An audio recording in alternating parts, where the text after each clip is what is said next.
Om Jnana-timirandasya Jnananjana Shalakaya Chakshurmitam Yena Tasmai Shri Guruve Namah. Shri Chaitanya Manobhistam Stapitam Yena Bhutale Swayam Rupa Kadamayam Tadati Swapadantikam Vande Aham Shri Guru Shri Utapadakamlam Shri Gurun Vaishnavamscha Shri Rupam Sagajatam Sahagana Raghunathanvitam Tam Sajivam Sadvetam Savadutam Parijan Saitam Krishna Chaitanya Devam Shri Radha Krishna Padan Sahagana Lalita Shri Vishakhanvitamscha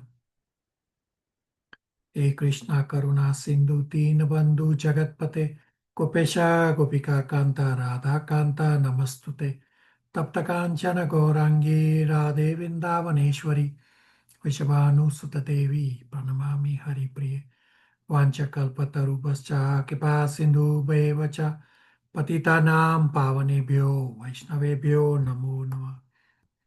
Jai Shri Krishna Chaitanya Prabhu Nityananda Shri Advaita Gadadhar Shri Vasadi Gaur Bhakta Vrinda Hare Krishna Krishna Krishna Hare Hare Hare Rama Rama Rama Hare Hare. Hare Krishna, thank you all for coming. A couple of quick announcements. So, Kartik month is starting from October 8th, and whatever additional devotional service you do carries 1,000 times more benefit. Meaning, so I chant 16 rounds every day, and during the month of Kartik, I chant one extra round and I chant 17 rounds every day. So the 17th round carries 1,000 time benefit. Plus, it's not just the round, it's whatever devotional service you can do more carries more spiritual benefit. So you can do more services, you can read more scriptures, can do more japa, can serve devotees more, whichever way it works for you. Try to do something or the other more during the month of Kartik, as well as try to offer a ghee lamp to Gopinath every day during the month of Kartik at least. If you're doing it every day, yes, very good. Or if not, at least during the month of Kartik, try to do that. And if any one of you is interested to donate, our dear Dwarkanath Prabhu from the Toronto Temple has a friend in ISKCON, not ISKCON, but he has a friend in Vrindavan who distributes free prasadam at Govardhan Hill to all the devotees who do parikrama. So if any one of you is interested, you can get the bank account details of this devotee from me, and you can directly donate to him. It's not that you have to give it to me or to give it to Dwarkanath. You directly donate to this person. So I've already donated to verify the details, and yes, even though I didn't have to verify, it's coming from Dwarkanath, it's already a valid source. But still, to ensure the banking details are okay, I have it done. So you are all welcome to do it if you want to. There's no compulsion on I'm just giving you an option that is available to you, and you can connect with me. So it's a genuine source.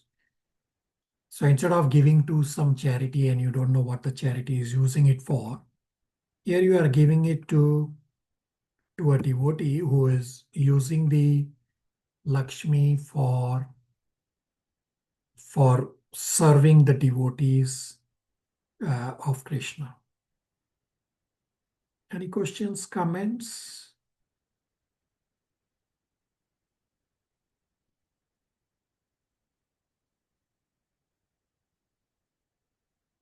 All right. The next point from next week, we should be able to change our class times. I will bring up on screen the updated slide. So you can see we are going with Friday 8:30 to 10:30 p.m. Toronto time, which will be Saturday early morning in India 6 to 8 a.m. and Nepal 6:15 to 8:15 a.m. Now I'm pretty sure 50% of you will not be satisfied, but I had to pick one or the other. The options that I had given, they were literally 50-50 among the two options. So we'll have to adjust. Those who cannot attend the virtual classes at this time can continue to listen to recording. The challenge with the Saturday early morning time was that soon the time change will happen and then it will become even more early for devotees in India, say around 5:30 a.m. So whichever option I pick, there were some downfall. So I had to pick one. So we'll start with this. So follow my message and I will inform. We should be able to change from coming. So from coming week, it will become Friday instead of our Saturday classes for those who are in Toronto. And those who are in India, Nepal, and Australia, US, your time will change. So follow my message and we'll go from there. Any questions, comments, realizations?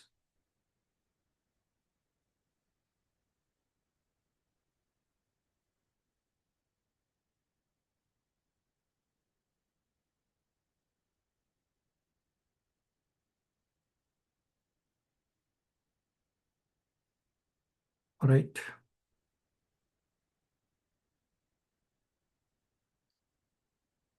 So I had asked all of you to have this shell template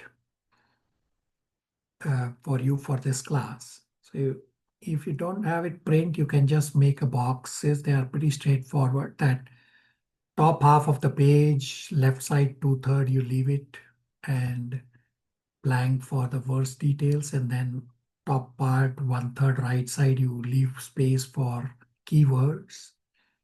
And bottom, you have 3 stacked 4 boxes each. Looks like an apartment building with yellow on the left side, gray in the middle, and blue on the right side. So either make, or I'd also given the Excel to you all. You can use the Excel. So what I'm going to do is I will have the Excel on the screen and you all will help me populate, as well as you will populate for yourself also. So have undivided attention, because this 12.12 verse is the single most complex verse in the entire Bhagavad Gita. When I was listening to the recordings for this 12.12 verse for the first time, I literally rewinded the recording more than 30 times. I'm like, what?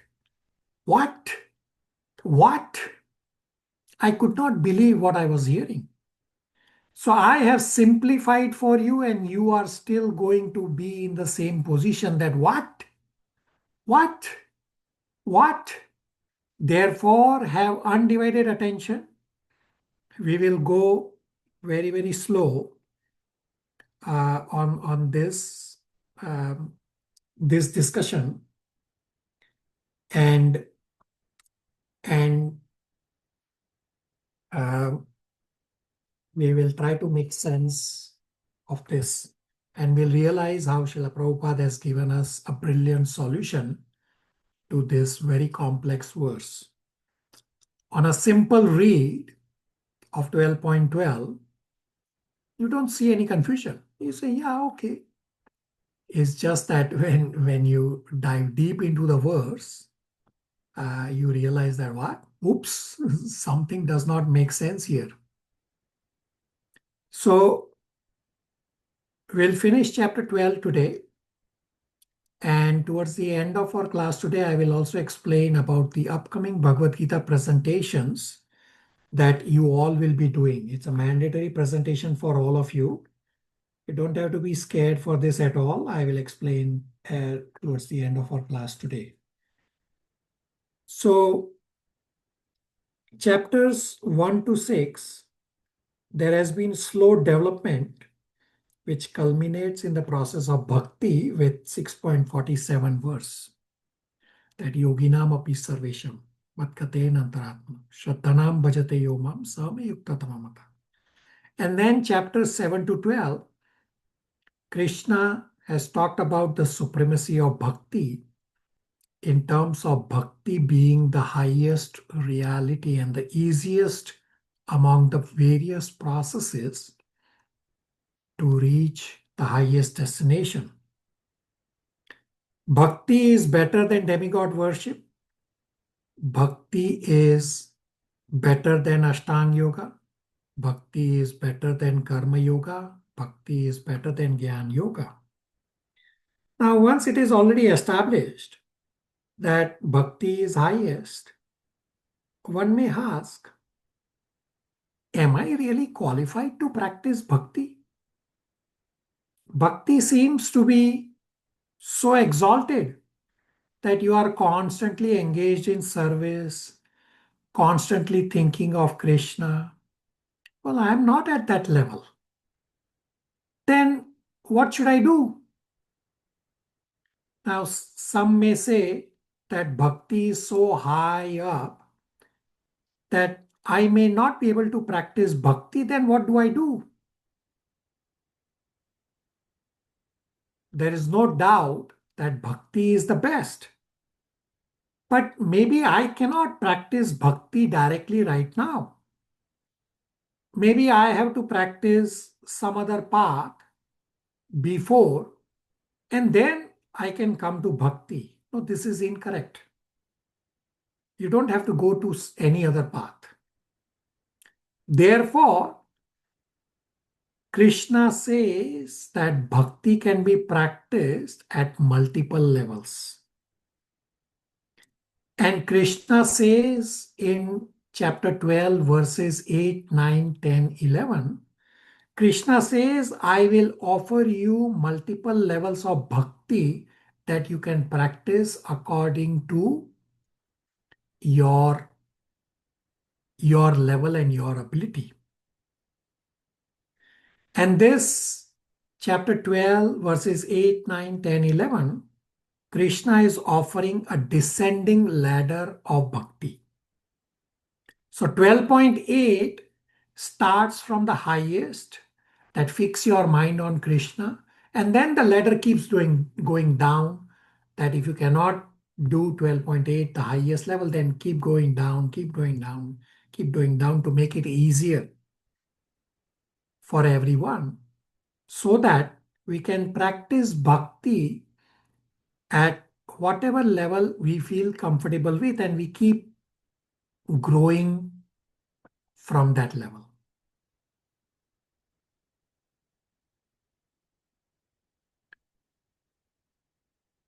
Now, at our yoga ladder class,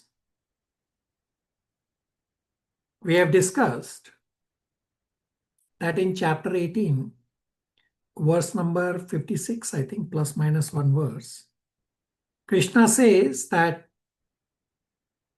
practice bhakti from whatever be your level. If you are at Karma Kanda, add bhakti to your life. If you are at Karma Yoga, add bhakti. If you are already at bhakti, then very good. Doesn't matter. Whatever level you are at on your yoga ladder, does not matter. Just add bhakti. And bhakti is so potent that bhakti will elevate anyone and everyone.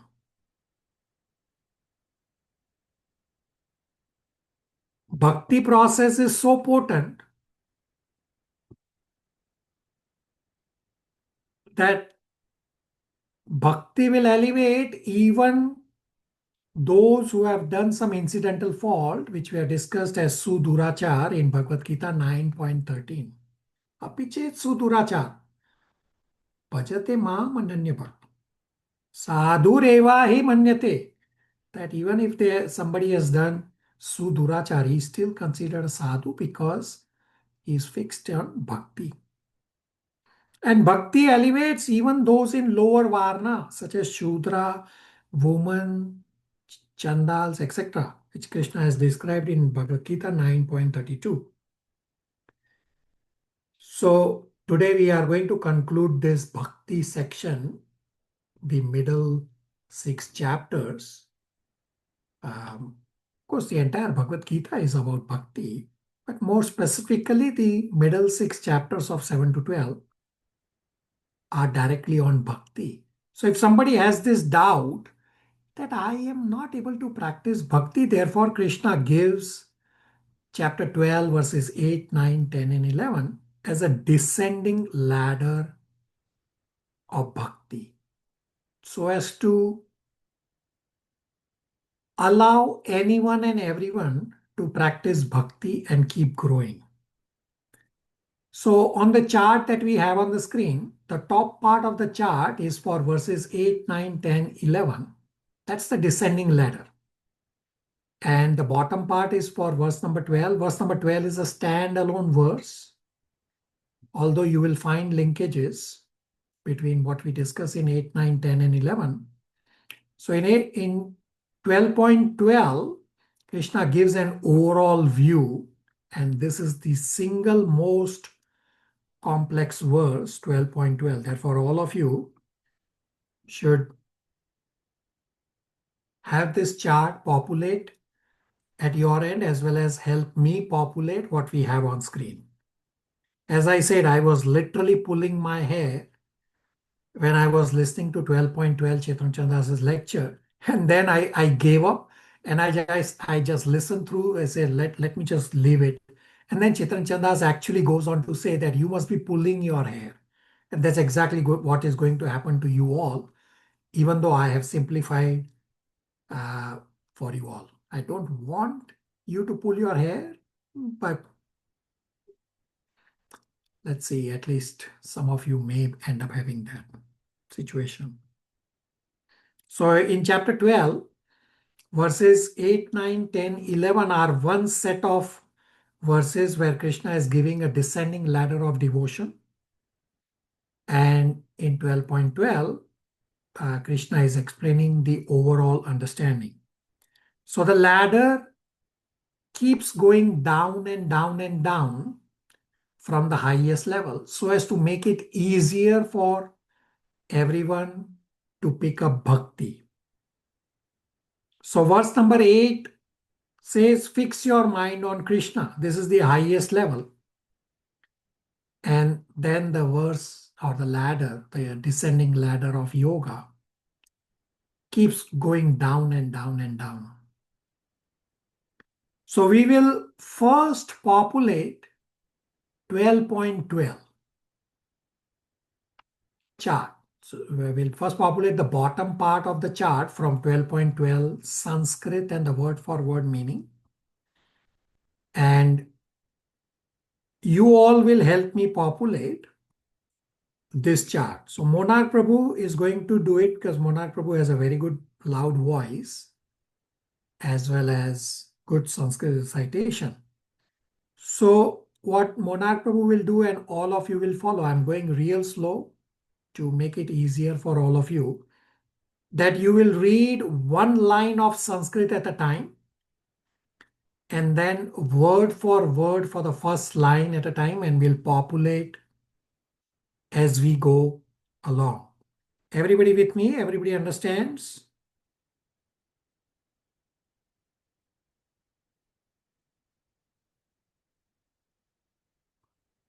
Silence. I got silence. Yes, Prabhu. Yes.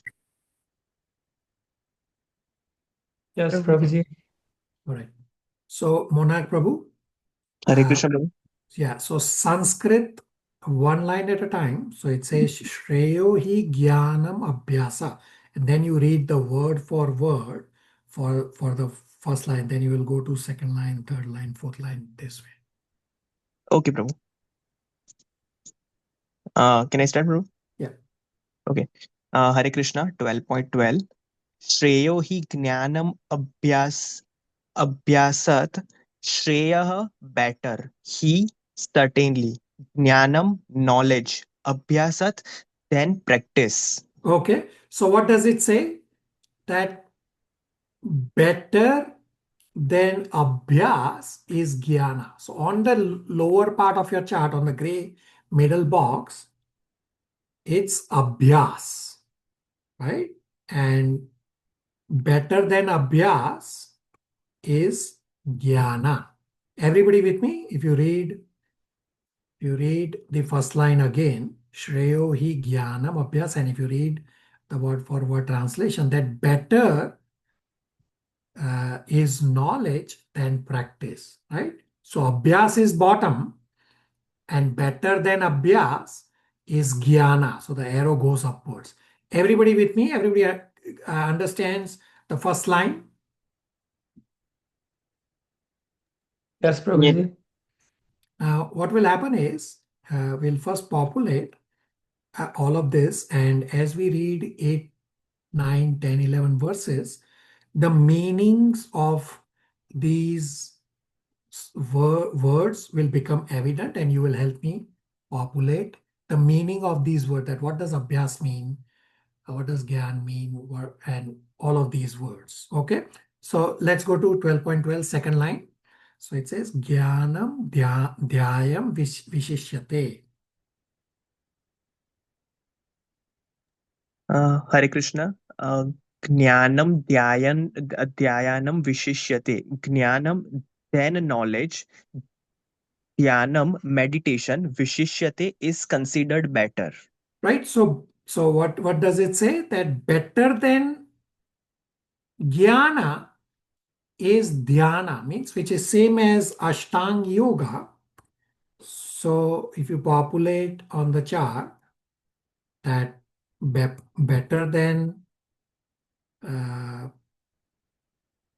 Gyan Yoga is Ashtang Yoga. So it go one level higher. Okay, continue. Then third line. Third line. Dhyan karma phala tyaga. Uh, Dhyana, then meditation, karma phala tyaga, renunciation of the results of fruitive action. Right. So what does it say? That better than dhyana is karma phala tyaga. Right. So you will explain the meaning of all of this as we read 8, 9, 10, 11, and we will have fun with this verse very, very soon. Continue, Monarch Prabhu.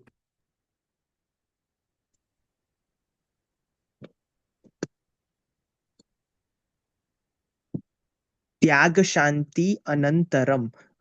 Tyaga by such renunciation, shanti, peace, anantaram, thereafter. Okay, so is everybody on the same page with me? That first line says, Shreyo hi jnanam abhyasa.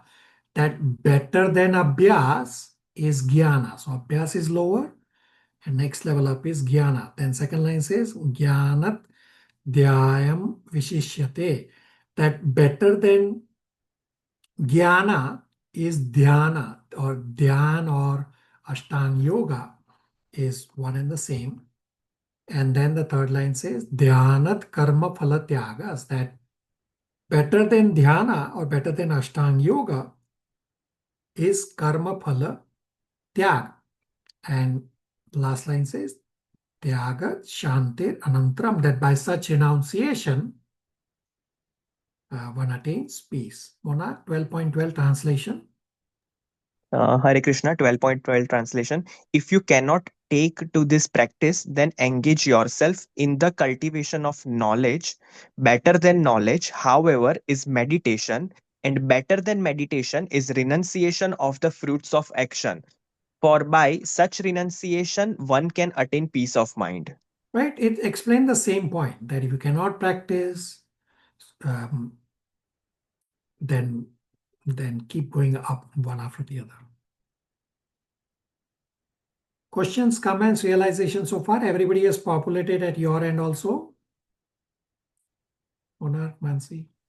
Hare Krishna, Prabhu. Prabhu, one quick question. So, Prabhu, yeah, here abhyasa means practice. So, Prabhu, which practice is being Yeah, discussed? Is it? you are going to help me populate the meaning of all of this. Right? So I Okay, have said abhyas means what? Jnana means what? Dhyana means what? Karma phala tyaga means what? All the meaning of that is coming up, and which will make this real confusing. So you're going to help me, not me. You are going to help me populate the meaning of all of these. okay, Prabhu. You ready, Monarch Prabhu? Yes, Prabhu. Rest of you ready to help me populate? Yes, Prabhu. Yes, Prabhu. All right. So we will now go and start from verse number 8, and we will come back to verse number 12.12. So as we read from verse number 8 onwards, you populate on your chart the top part. And if you keep finding answers to these words that we populated from 12.12, you can just let me know as we go along. So let's go to 12.8. Abhishek Prabhu, Sanskrit and English translation.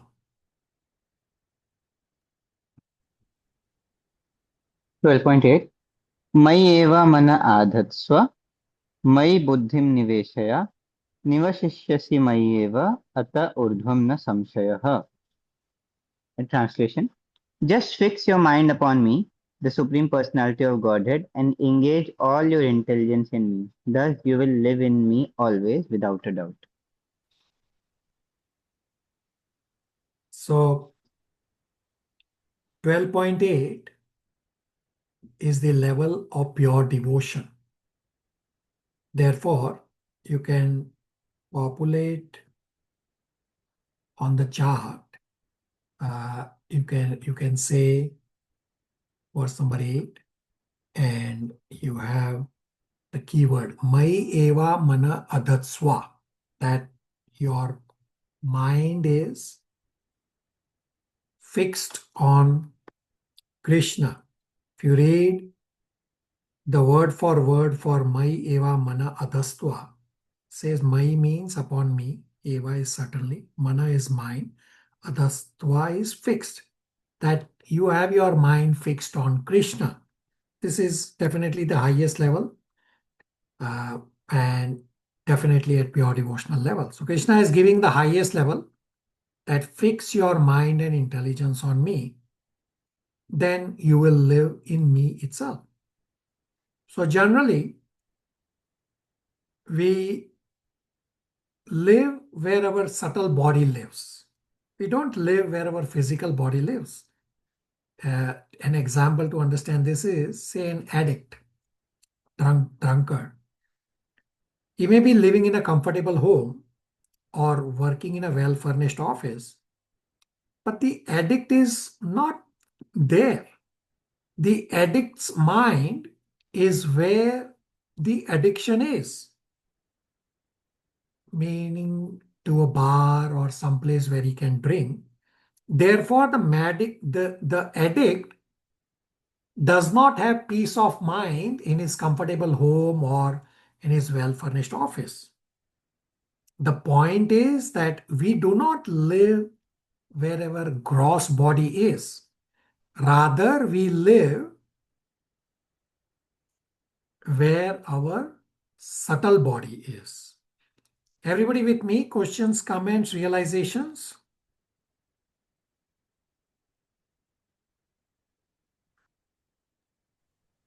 Prabhu, Hare Krishna, Prabhu. Go ahead, Kamalpit Prabhu.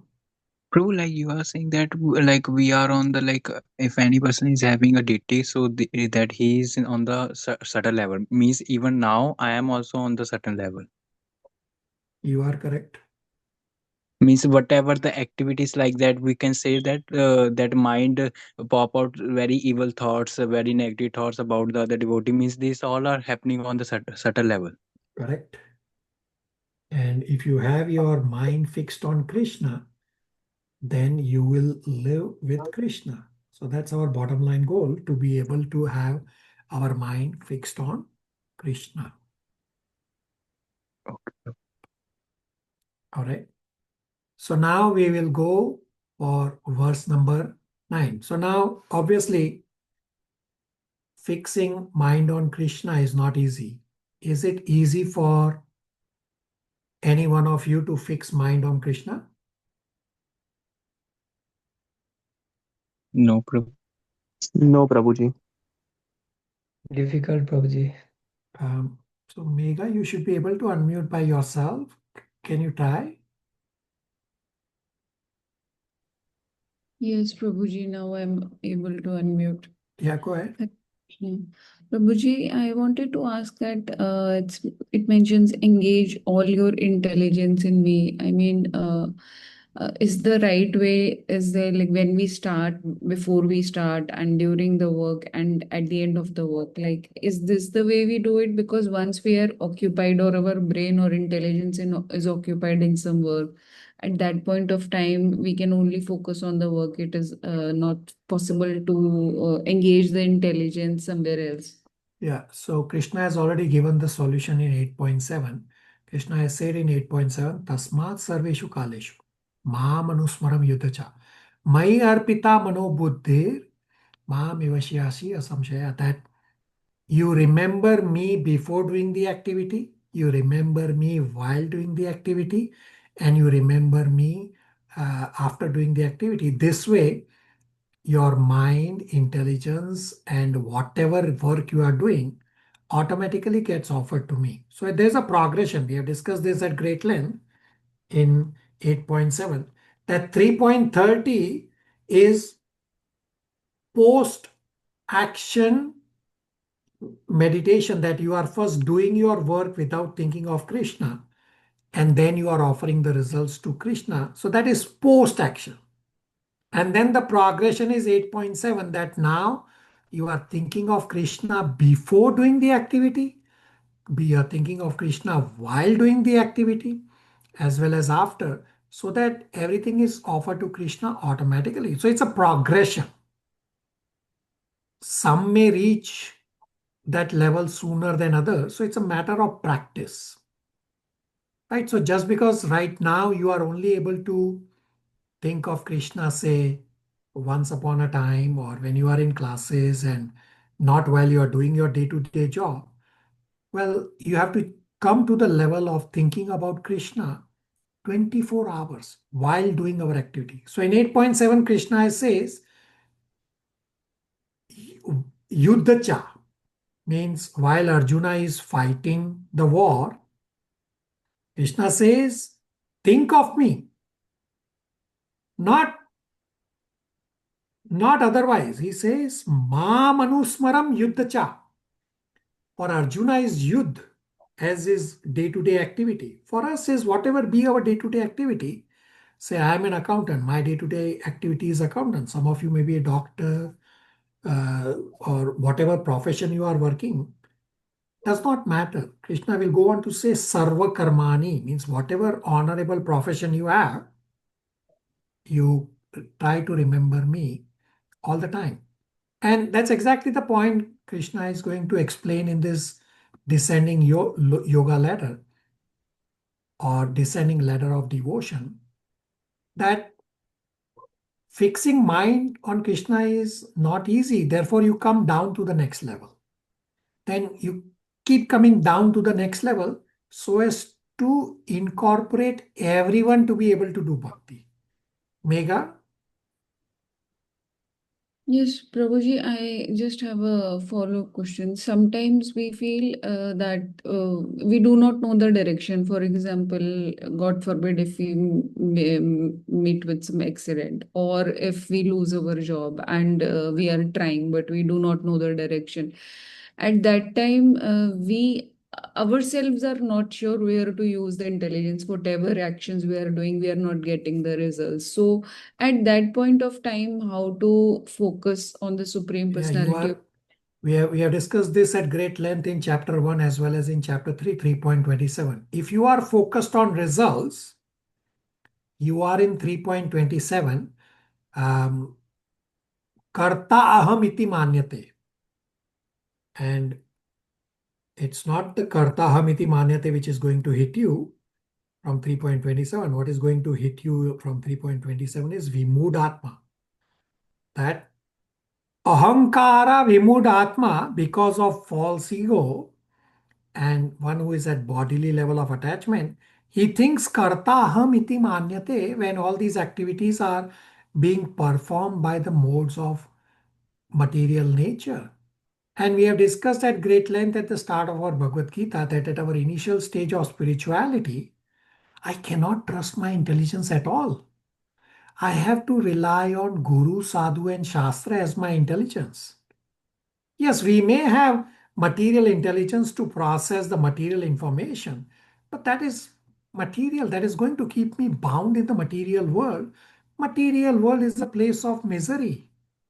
So if you don't come out of your default settings and if you don't practice what we have discussed from day one, your question is irrelevant. Right? If you don't practice and you say, I am not getting the results, Arey Baba, where is the practice? So there are devotees across all batches who practice, and for them it is easier that you follow what Guru, Sadhu, and Shastra are saying. So just last week, couple of devotees, uh, devotees from Nepal, some of devotees who are physically in Nepal and some devotees who are here in North America who are originally from Nepal, all of them connected with me offline with the identical question that all these disturbances that are happening in Nepal, how do we see this from Shastra Chakshu? This is the proper way that you are saying, how do I make sense of things using Shastra Chakshu? Because by my contaminated mind and intelligence, I'm bound to misunderstand or not understand. So we have to practice and we have to get out of bodily concept of life. Otherwise, we are in 3.27 that ahankara vimudatma kartaham iti manyate. I think I am the doer. When I am worried about the results, then I think I am the doer. Therefore, Krishna has said in 2.47 that you have the right to perform your duty, you do not have the right to results. Don't think yourself to be the doer of activities and do not be attached to not doing your duty. Very important verse. This is the practice we have discussed. Karmani eva adhikaraste mahapaleshu kadachana ma karma phala hetudbhu ma te sango astu akarmani. Mega and everybody. Yes, Prabhuji. Sometimes we are clear about what we are doing and not attached to the results. But when we do not get the results, we think that how to trust or where to trust and where to Yeah, put because you are attention. focused on results, right? So stop focusing on results and start focusing on doing your duty. Then you will come out of the attachment and go step by step. I'm not saying from tomorrow you will become a pure devotee. Well, if you can, by all means, become a pure devotee, but go step by step. Mega, Okay.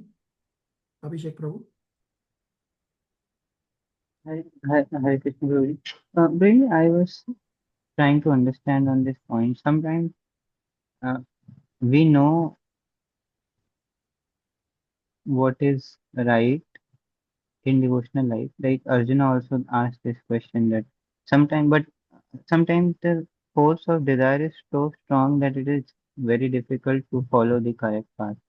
So I'm not sure if we are really like in the position at that time to do take like because it is the force is so strong that we are able to take the correct decision. So I want to understand that is it something we do before which helps us to come out of this situation, or there's So we something have during the discussed this, yeah. And Abhishek Prabhu, you have also heard the recording for chapter 14, the modes of material nature, where we have discussed that you do bhakti so as to overpower the modes or to push back on the modes.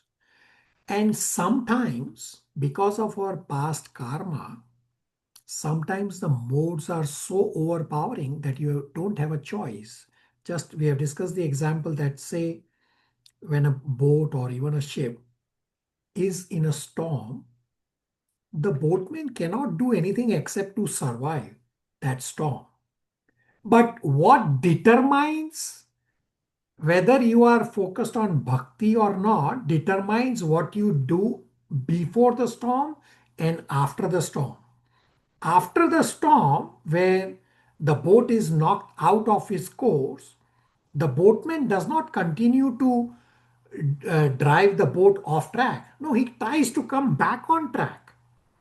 And that's what applies to us also, that based on our conditioning, yes, you are correct that sometimes the modes are so overpowering that we feel helpless, means we are in that strong storm.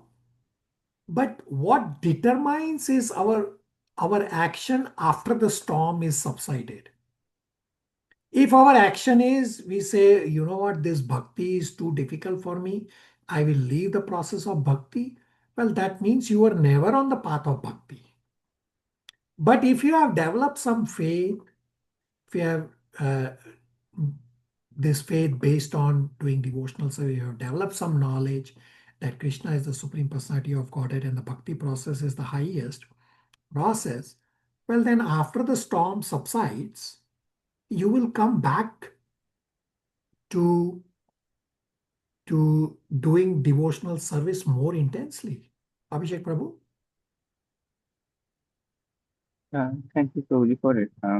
Reminding that discussion. I'm eager to visit it again in this class. Yeah, very good.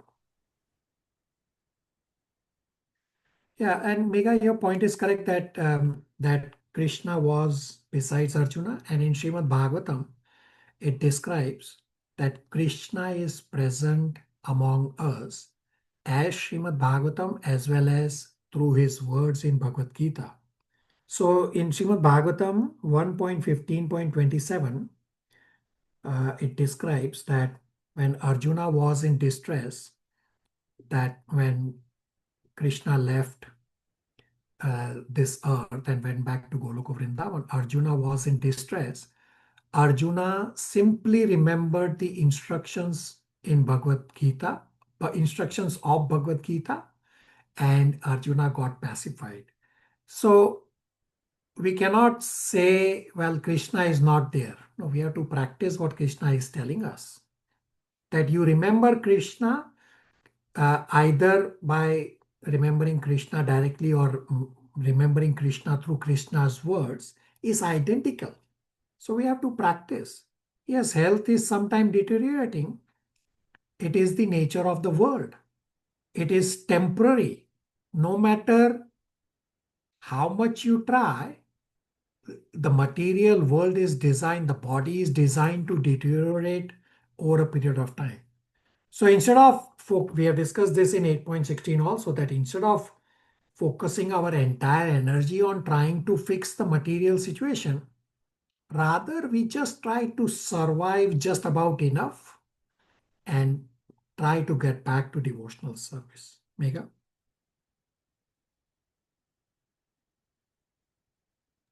Yes, Prabhu. All right. Let's get to verse number 9. I will pick those who can read Sanskrit nicely first. Matan Prabhu, verse number 9, Sanskrit and then translation where another keyword will come up. Hare Krishna, text 9. Adachittam samadadum na saknosi mayi stiram abhyasa yogena tado mam ichaptum dhananjaya. Ada, if therefore chittam mind samadadum to fix, na not sagnosi you are able, mayi upon me, stiram steadily, abhyasa yogena by the practice of devotional service, tada then, mam me, icha desire, aptum to get, dhanam jaya or winner of wealth.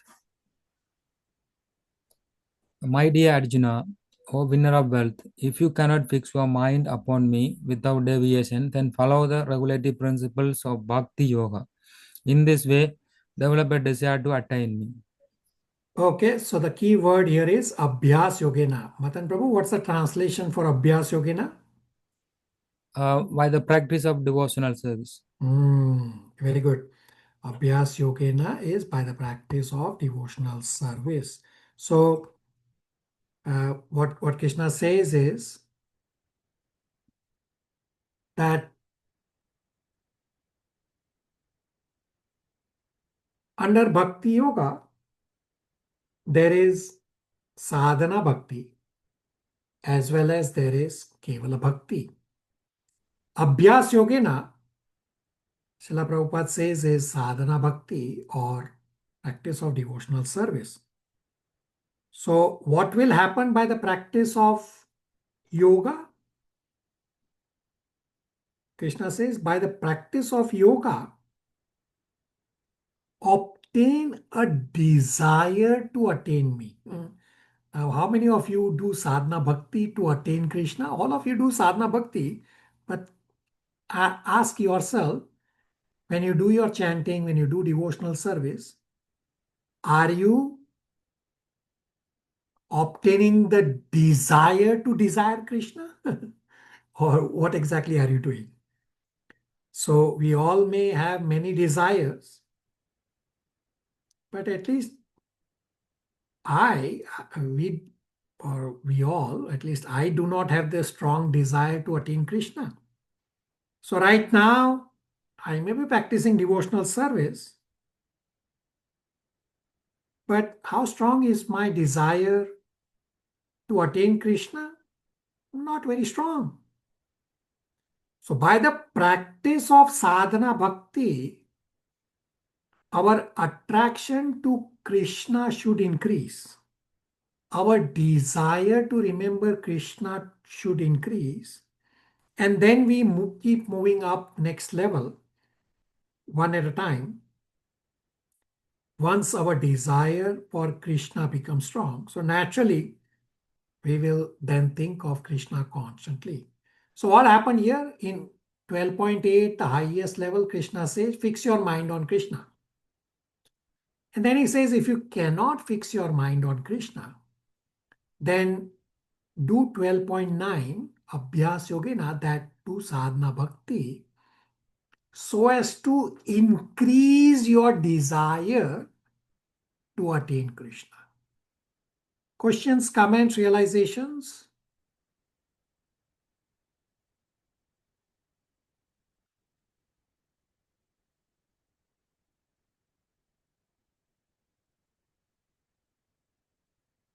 So as we are reading through 8, 9, 10, 11, if you find meanings of the words that we have populated at the bottom part of the chart, you can let me know as we go along. All right. So let's go to verse number 10. Mansi, verse number 10, Sanskrit and then translation. Text 10. अभ्यासेऽप्य समर्थोऽसि मत्कर्मा परमो भव मदर्थमपि कर्माणि कुर्वन् सिद्धिम् अवाप्यसि. Abhyase in practice, api, even if asamartha, unable, asi, you are, mat karma, my work, parama, dedicated to, bhava, become, mat artham, for my sake, api, even, karmani, work, kurvam, performing, siddhim, perfection, avapyasi, you will achieve. Translation: if you cannot practice the regulations of bhakti yoga, then just try to work for me, because by working for me you will come to the perfect stage. Hare Krishna. Right, so the key word is mat karma paramo bhava. And on the translation, which is the second line, it says mat karma means my work. Parama means dedicated, and bhava, become. That you become dedicated to doing my work. Krishna is saying, meaning doing Krishna's work. That work for Krishna. So if you are not capable of doing abhyas, explained in 12.9, then you come down to 12.10 to work for Krishna, then become dedicated to working for Krishna and do Krishna's work. This is mat karma paramo bhava. So that's the key word I populated on the chart. Mat karma paramo bhava.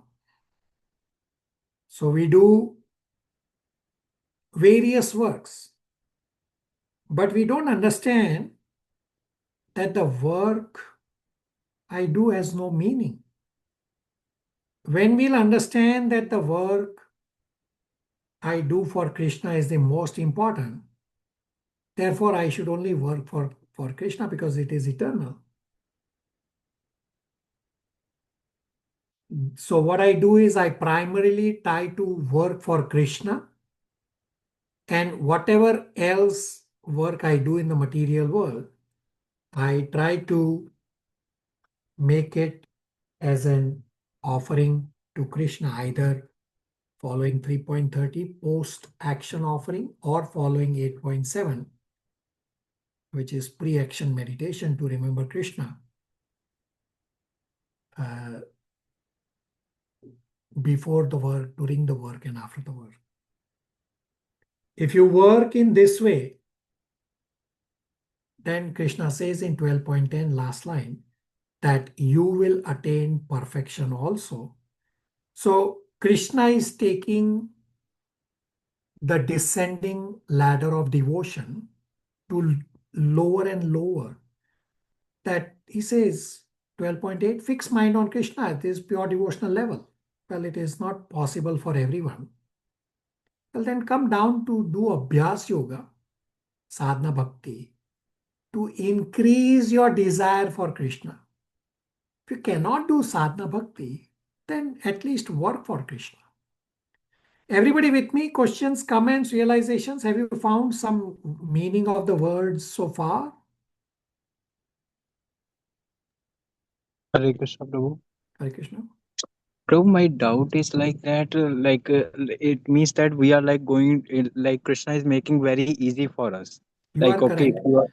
you are not doing. Yeah, you are absolutely correct that this descending ladder of yoga, Krishna is making it easier and easier and easier and easier, so as to let anyone and everyone in the material world take a bhakti yoga. And he'll even go 11, verse number 11 will make it even more easy. You are correct.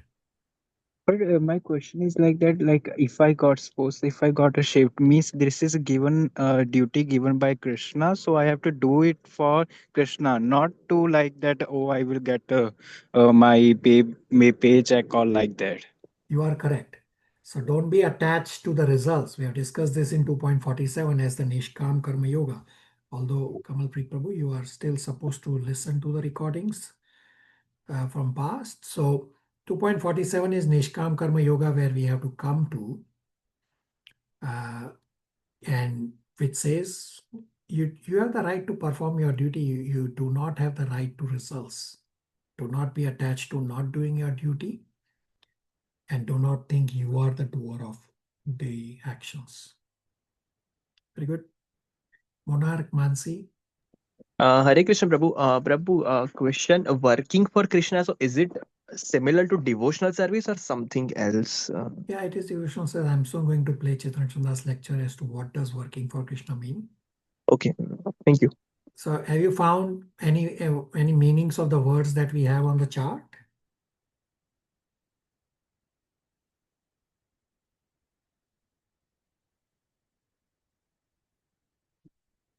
Somebody? Yes, no? Hare Krishna. I'm not 100% sure, Prabhu. I guess first word abhyas. Yeah. What's the translation, or what's the meaning of abhyas from what we have discussed so far? Abhyas again by the practice of devotional service. Okay. So you're saying bhakti yoga or devotional service one and the same?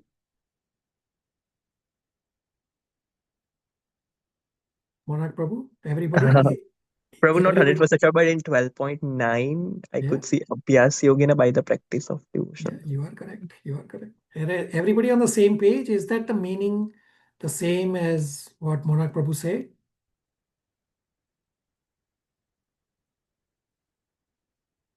Hare Krishna, Prabhu. Hare So Krishna. I think abhyasa means sadhana bhakti. Yeah, it's part of bhakti. Yeah, right. I said Okay. bhakti has sadhana bhakti, kevala bhakti are levels, but it essentially is bhakti. Okay. All right, very good. Rest of you, is everybody on the same page?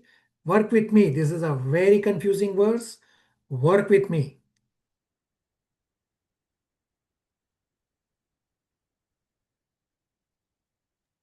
It seems related, Prabhuji, but like from what we have studied, it seems little contradictory also. Okay, what is contradictory? That in that ladder, in that gray ladder, it's like top. It's like up. It seems upside down. Okay, very good. Hold your thought few more minutes and we'll come back to Abhishek Prabhu's point.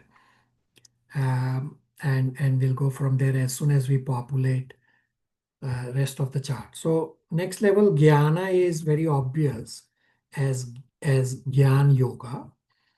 And next level Ashtanga Yoga or Dhyan Yoga is also straightforward as one and the same. Let's populate and we'll come back to Abhishek Prabhu's very important observation on this. So right now, let's first continue our motion.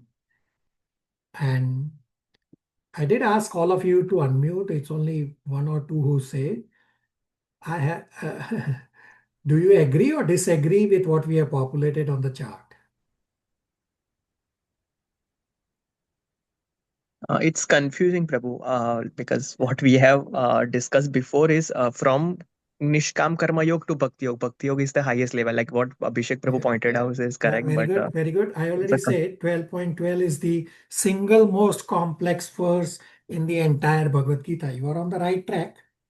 Rest of you, I'm not sure what track you are, if you are not confused or if you agree. Not But sure Prabhu, what track you are on.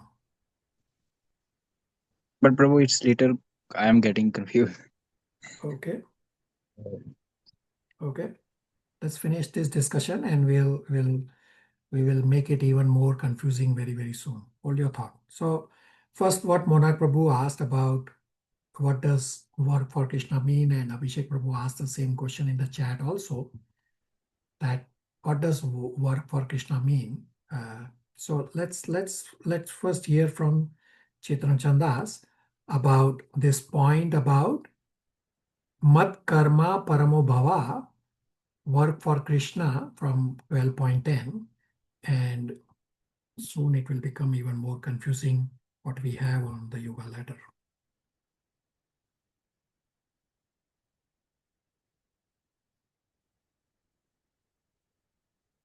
When we look at this, Mat Karma Paramo Bhava, work for me. Let's try to understand this now. So in working for Krishna, there can be two sub-levels. The work for Krishna, one can be the direct, do his work, that is render service to him. And indirect can be offer him the fruits of our work. Now what is the difference between the two? Do his work means, for example, say during the book distribution marathon, we may go out and distribute books, or we may ourselves try to share Krishna's message, we may do some services in the temple. So that is do his work. So it's Krishna's work, it's Krishna's mission, and we help in Krishna's mission. Let's do his work. And then there is also indirect, offer him the fruits of the work. So how do we offer him the fruits of the work? By offering him the part of the work that we are doing. That means, say we have our job, we have our profession, and we, whatever we earn, we give charity from that, and we try to spiritualize of the work that way. So mat karma paramo technically would mean do my work. But for a devotee, even the family life, the family is also, devotee tries to integrate with the spiritual life. Devotee tries to work for Krishna and integrate the whole family into the devotional service of Krishna. The devotee sees that family members, if they are devotees, that's wonderful. But even if they are not devotees, still they are also parts of Krishna. And it is ultimately by Krishna's arrangement that I am placed in the situation amidst these family members. And let me try to serve Krishna by taking care of them materially and spiritually. So in this way, this is what mat karma paramo bhava. So Prabhupada writes in the... Okay, what did he explain? Hare Krishna, Prabhu. So, mat atha karmo bhava means Chaitanya Charita Prabhu explains that it could be done in two ways, the direct way and indirect way. The direct way is to directly render the service to him, for example, distributing books of Prabhupada or Krishna, and serving in the temple or spreading the message of Krishna. And the indirect work for Krishna is offering the fruits of our work. So let's say I have a job, and I am giving some some portion of my salary as a charity. And the other thing is that the devotee integrate the whole family in the Krishna consciousness, and by in even if they are not Krishna conscious, by taking care of them, we indirectly work for Krishna. Okay, That's very what good.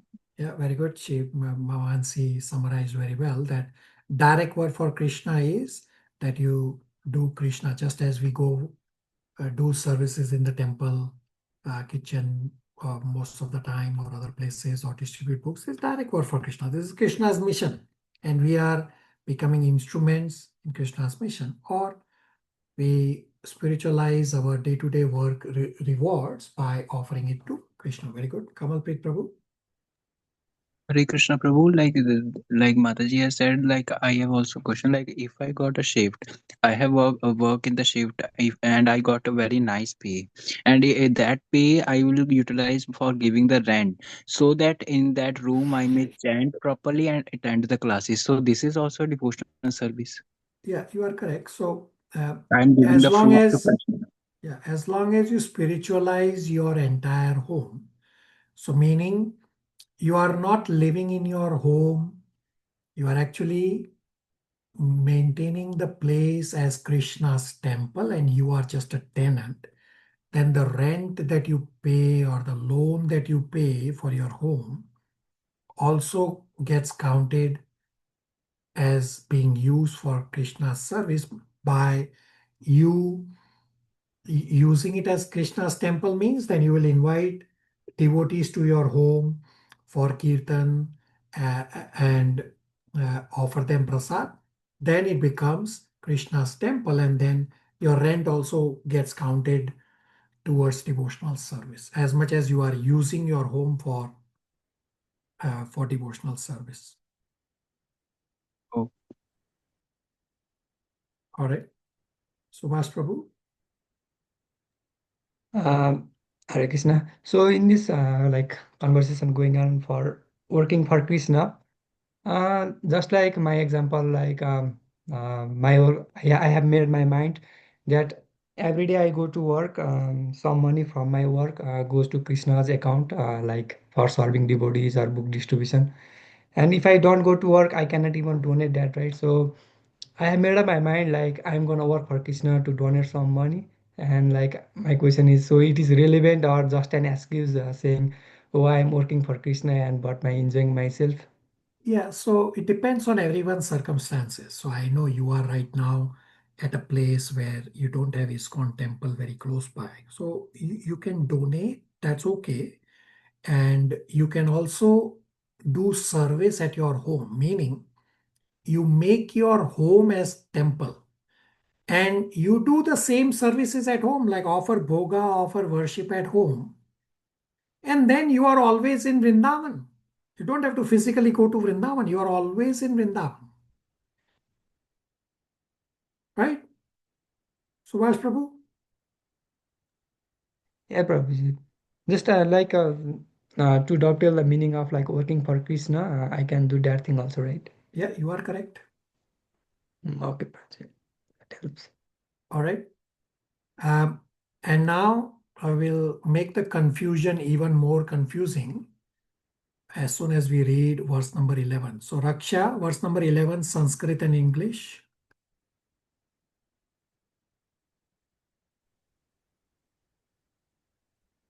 Text 11. अथाहितद् अपि असक्तो स्वीकर्तुं मद् योगम् आश्रिता सर्वकर्मफलत्यागं तथा कुरु यथात्मवन्. Prabhuji, also word-to-word translation. For sure.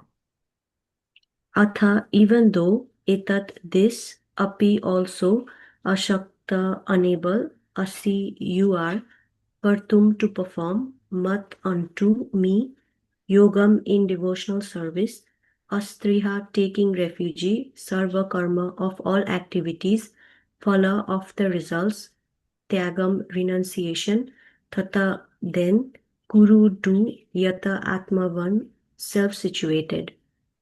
If, however, you are unable to work in this consciousness of me, then try to act giving up all the results of your work and try to be self-situated. Hare Right. Krishna. So the key word from verse number 11 is karma phalatyag. If you read the word for word translation, karma phalatyag says of all activities, of the results of all activities, renounce the results, meaning give up the work. So you are doing karma yoga and you give up the results of your activities to Krishna. So what will you populate on the chart for karma phala tyag?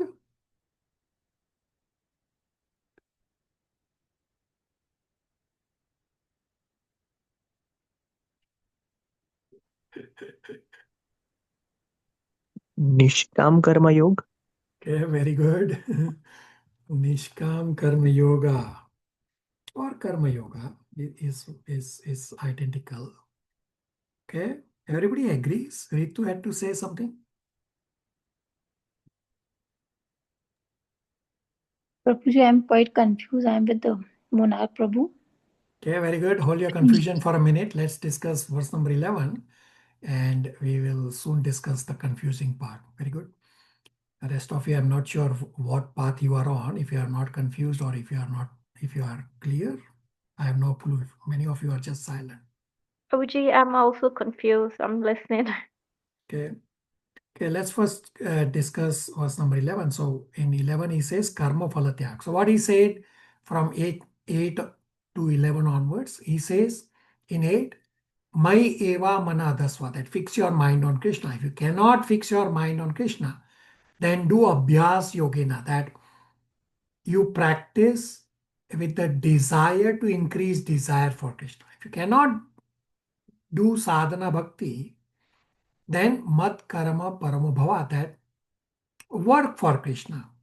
And if you cannot work for Krishna, then karma phalatyag, that whatever results you are getting from your day-to-day work, you offer your results to Krishna. And this way, everybody can practice bhakti yoga.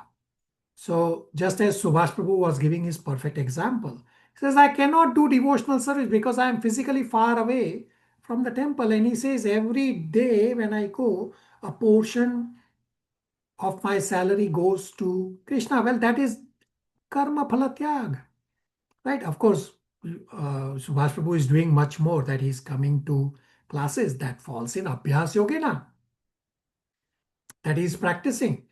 Right, so this way, this is the descending ladder of devotion that Krishna tries to go down and down and down so as to incorporate anyone and everyone to be able to practice bhakti. So karma phala tyag means karma yoga. You offer the results to Krishna, which we have discussed in Bhagavad Gita 3.30.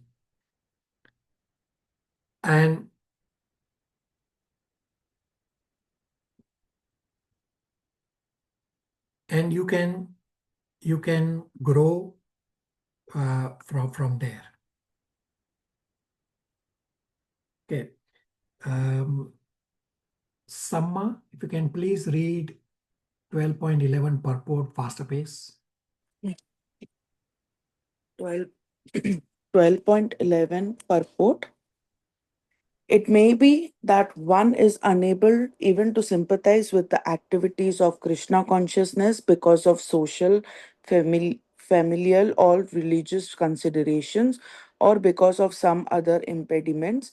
If one attaches himself directly to the activities of Krishna consciousness, there may be objections from family members or so many other difficulties.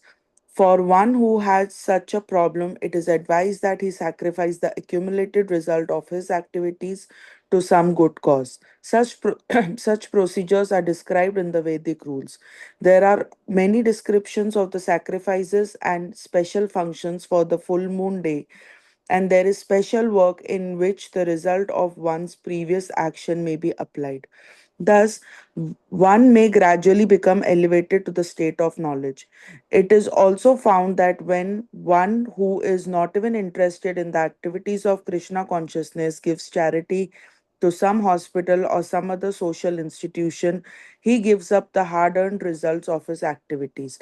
That is also recommended here because by the practice of giving up fruits of one's activity, one is sure to purify his mind gradually, and in the purified stage of mind, one becomes able to understand Krishna consciousness.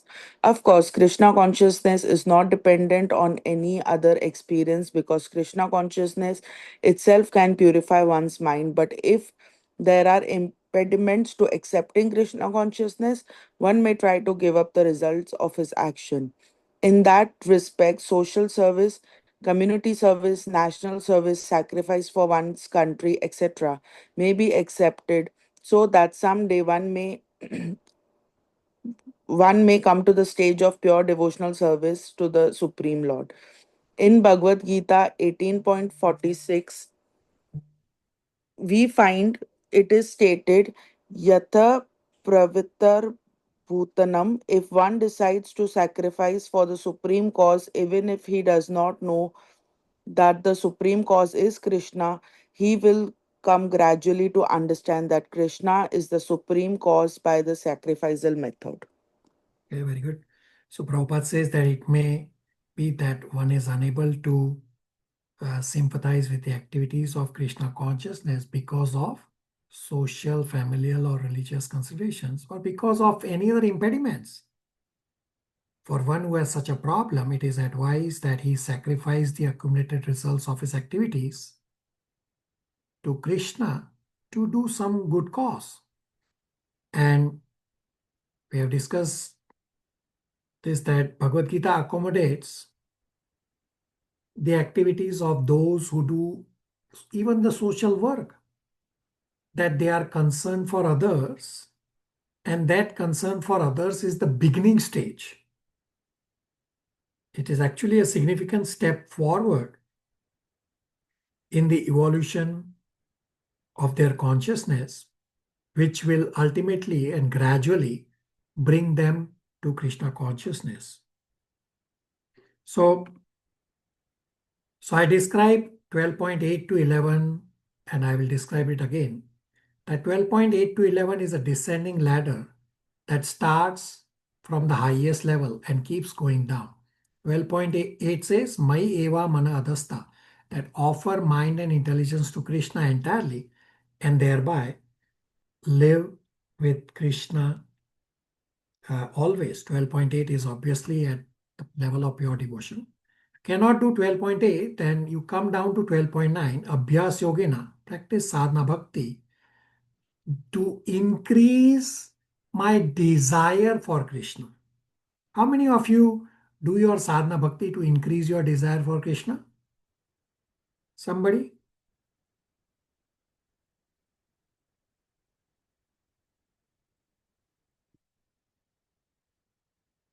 Janisha? I do, Prabhuji. Okay, very good. Rest of you? Or do you do your sadhana bhakti or number of rounds to put a tick mark? Oh, I completed the today's number of rounds. How many of you do it like that?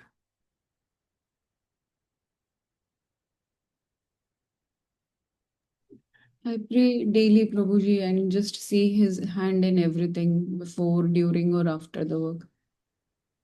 Okay. Hare Krishna, Prabhu. I don't know, for sometimes for me, like I am doing it for just sake of doing it, and sometimes I feel like that yeah, I'm doing it for Krishna's devotional, like a devotional service. But sometimes I don't know, maybe my mind is bewildered at that time.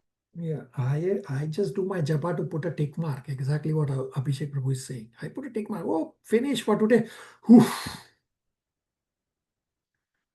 And then Krishna keeps going down that if you cannot do abhyas yogena, then mat karma paramabhava, that work for Krishna.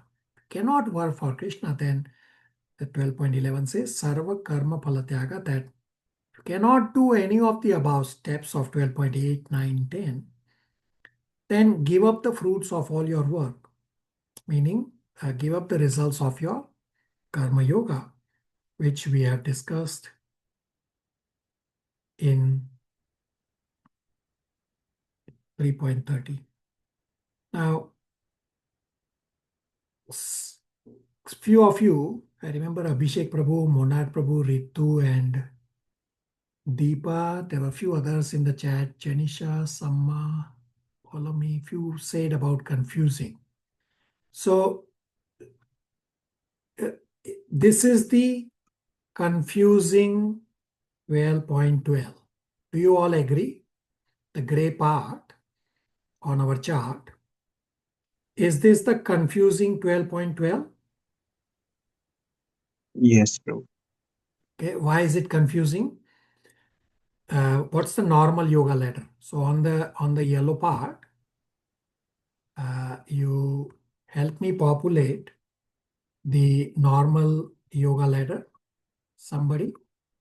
So at the bottom, what does it start with? Karma yoga, Nishkam karma yoga, meaning karma yoga.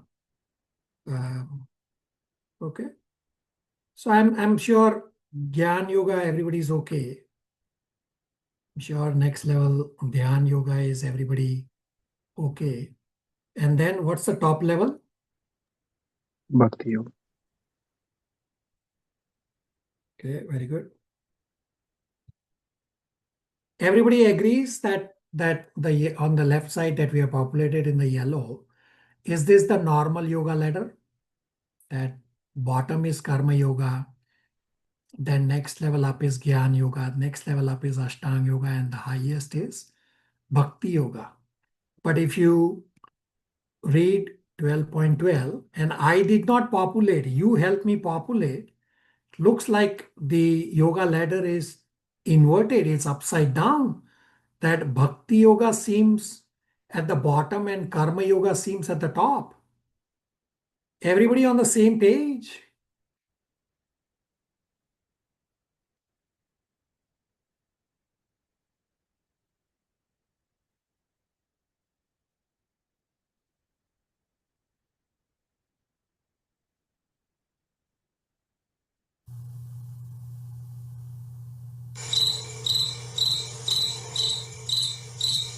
I asked Is everybody on the same page? And I got Critter's voice.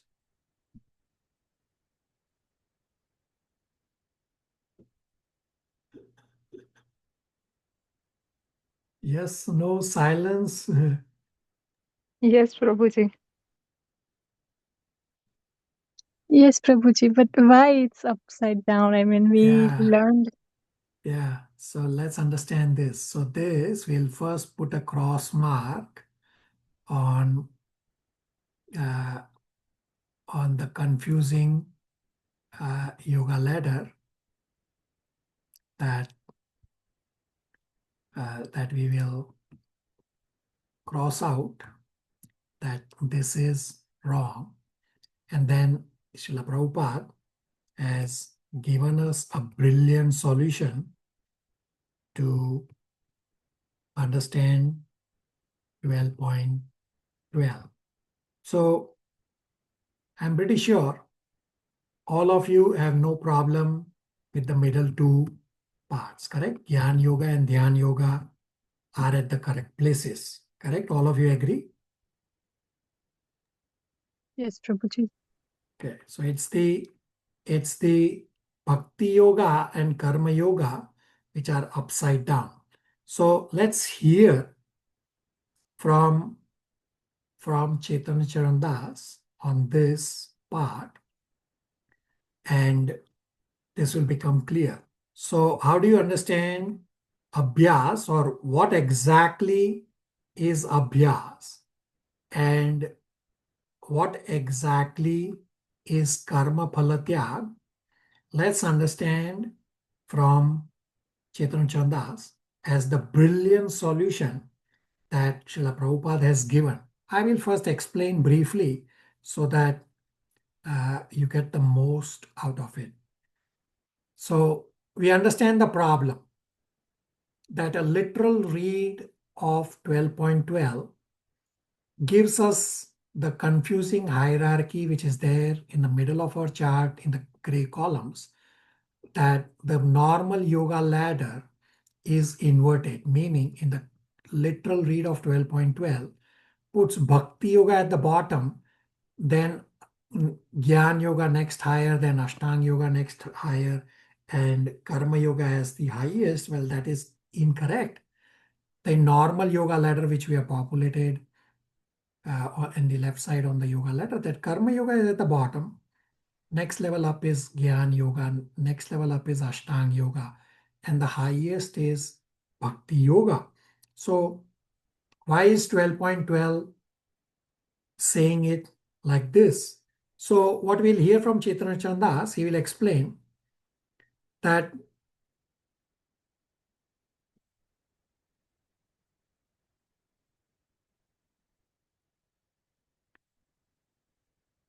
karma phala tyag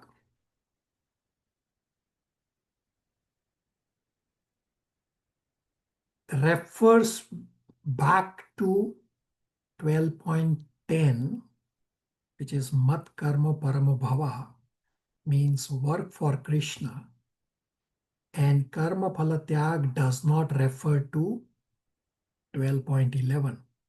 So mat karma paramo bhava means to work for Krishna, means bhakti yoga, right? So then you can populate here as bhakti yoga. And simultaneously, Chaitanya Charan Das will explain that abhyas is any practice.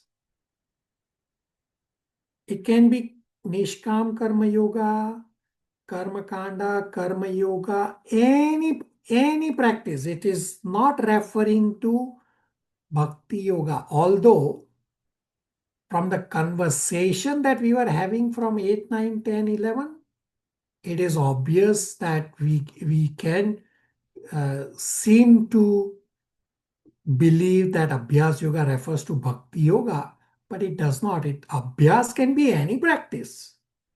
It's not referring to Bhakti Yoga. So let's hear from Chaitanya Charan Das to click to understand crystal clear. So I will play this in two parts and take notes, and we will come back to discuss as the brilliant solution that our Acharya Srila Prabhupada has given. Now other Acharyas have also given a brilliant solution to this, but that other Acharya's solution is actually confusing.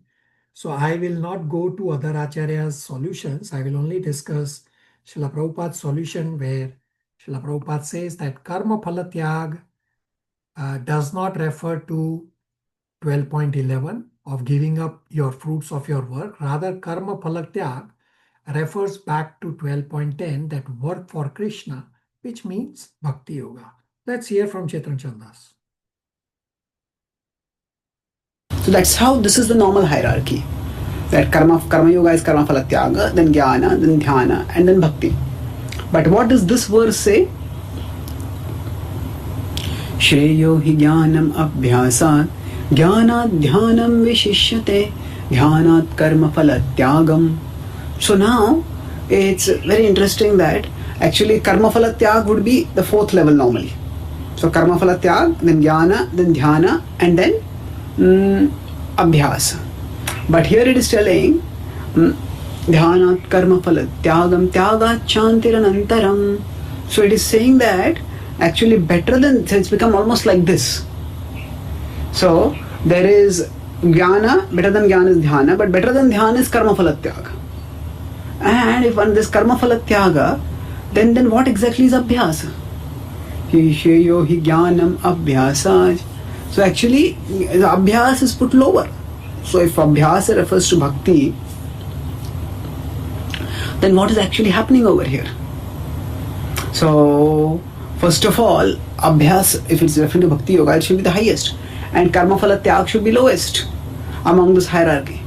But the hierarchy is, this is the hierarchy. Now please try to understand what I'm saying, understand the problem, then we'll see how the different acharyas have so brilliantly tried to come up with a solution. So the normal hierarchy is first karma yoga, karma phala tyag, then jnana, then dhyana, and then after that is abhyasa yoga, that is bhakti. But the Bhagavad Gita 12.12 is inverting this hierarchy by saying that abhyasa yoga is the lowest, then jnana, shreyo hi jnanam abhyasa. So as compared to abhyas, jnana is higher, then jnana dhyanam visheshyate, dhyan is higher than that, and after that is karma phala tyag.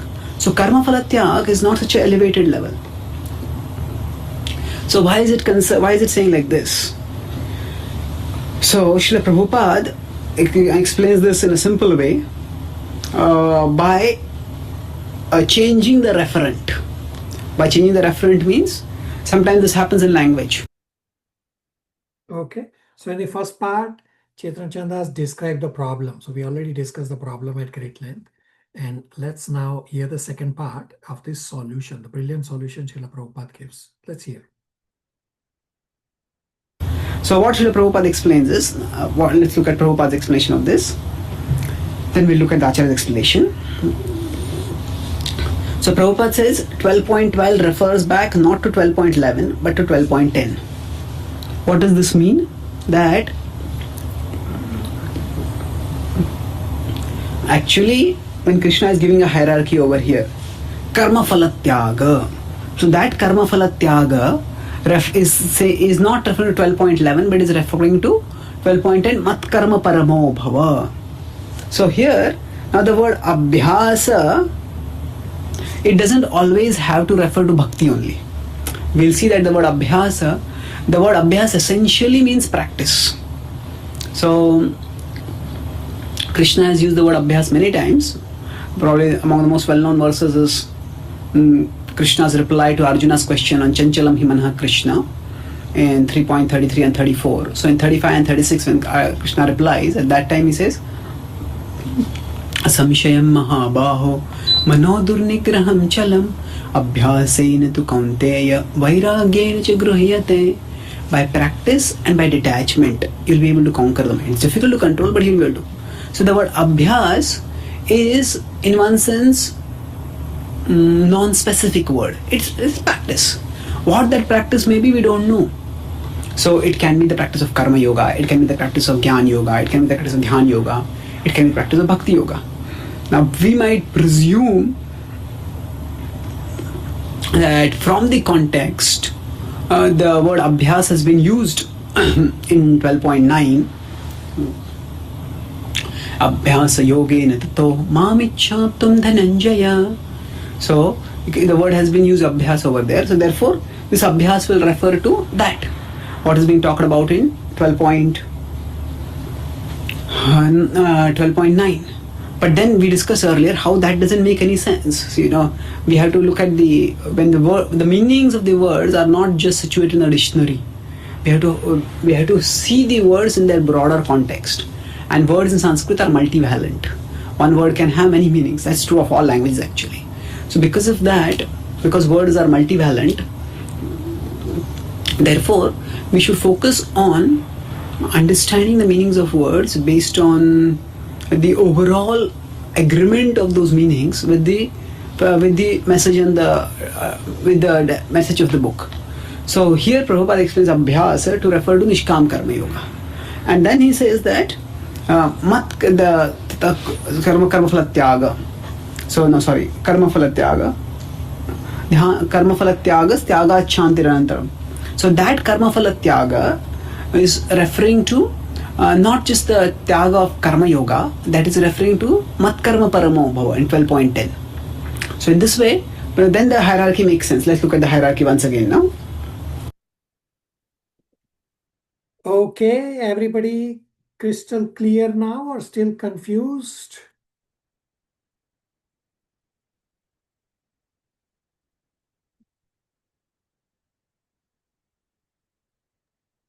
Yes, Prabhu.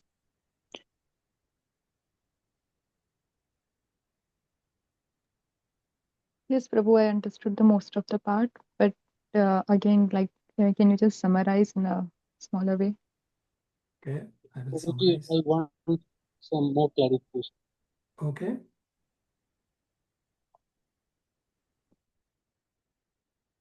Okay, Prabhuji, I understand a little bit about abhyasa, but the other one, karma phala tyaga, I'm a little confused still. Okay, let me explain what we heard, what we have discussed. Let me explain, and we'll understand. So if you read literally, 12.12 is the confusing 12.12 on our chart, that it says Shreyo hi jnanam abhyasat dhyanam vishishyate dhyanat karma phalatyaga. That abhyas is at the bottom, then higher is Gyan Yoga, then higher is Ashtanga Yoga, and the highest is Karma Phalatyaga. And from the discussions that we were having from 12.8, 9, 10, 11,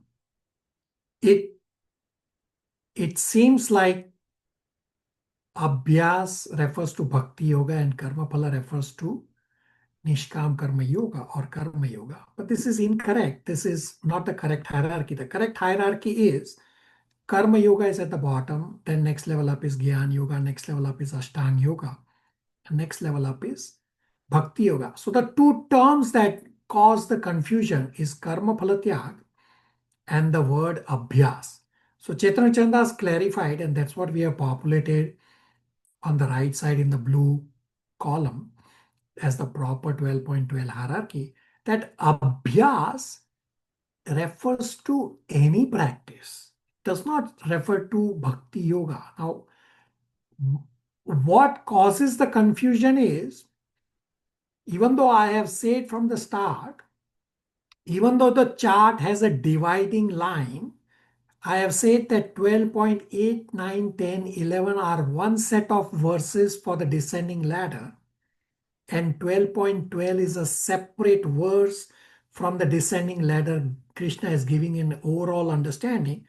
But almost all of you across all batches cover the 12.12 verse together with 8.9, 10, 11, that okay, this is connected. Well, it is overall understanding of 12.12 is an overall understanding, and 8, 9, 10, 11 are standalone verses as the descending ladder.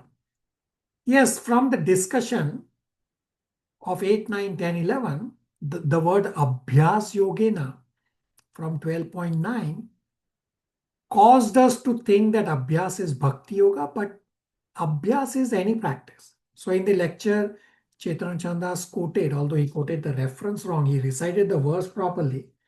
His quotation should be from chapter 6, verse number 35, 36. He recited correct verse. Krishna says Abhyas. And Krishna says the same point in 8.8 also. He says Abhyas, that practice. So Abhyas is any practice. It is not Bhakti Yoga only. It is any practice, and it can be Karma Yoga, Jnana Yoga, Ashtanga Yoga, any practice, Karma Kanda. Therefore, Abhyas is lower.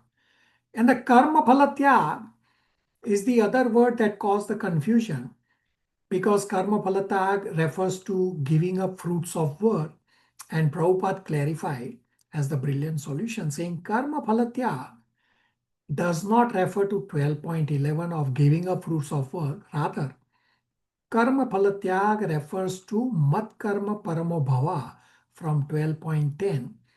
Mat Karma Paramo Bhava means work for Krishna, which means Bhakti Yoga. Therefore, Karma Phalatyag is Bhakti Yoga. And then the 12.12 hierarchy makes sense that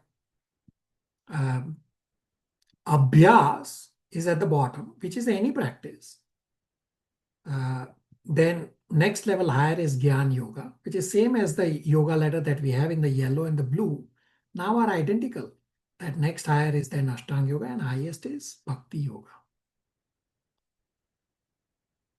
Everybody on the same page? Some of you said confusing. Did you get clarified? Yes, Prabhuji. Yes, Prabhuji. But Prabhu, one more like with a simple example, can I share? Like in the abhyas, they said any practice. So like I am also doing abhyas, like I am going for shift. I am getting a pay. I am just trying this pay so that I may do some service by giving the rent, and so that I am to sit in the room and chant. So it means I am also trying my You fall in 12.11 Karma Phalatyaga. Oh. But abhyas karam phala tyaga, that is bhakti yoga.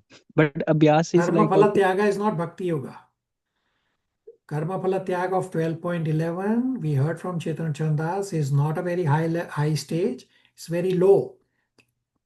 Right? So don't combine 8, 9, 10, 11 verse with 12.12 verse. I keep saying again and again, these are separate discussion points, although in the context and because they are stacked side by side, looks like they are together, but they are separate points.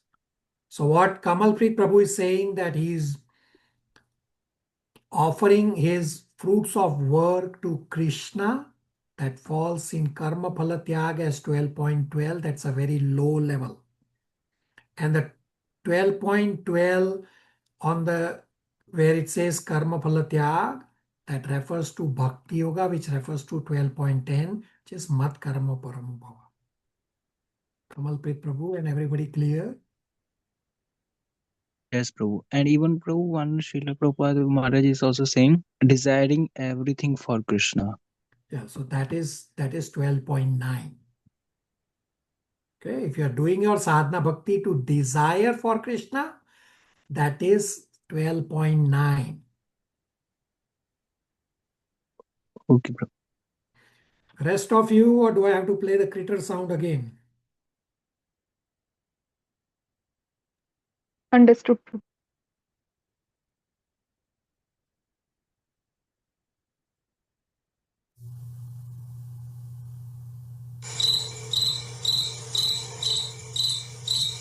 Janisha, funny again? Got it, Prabhuji. Understood. Rest of you, I'm asking you, all of you, to be interactive, to speak to me. It's only few of you talking. Hare Krishna, Prabhu.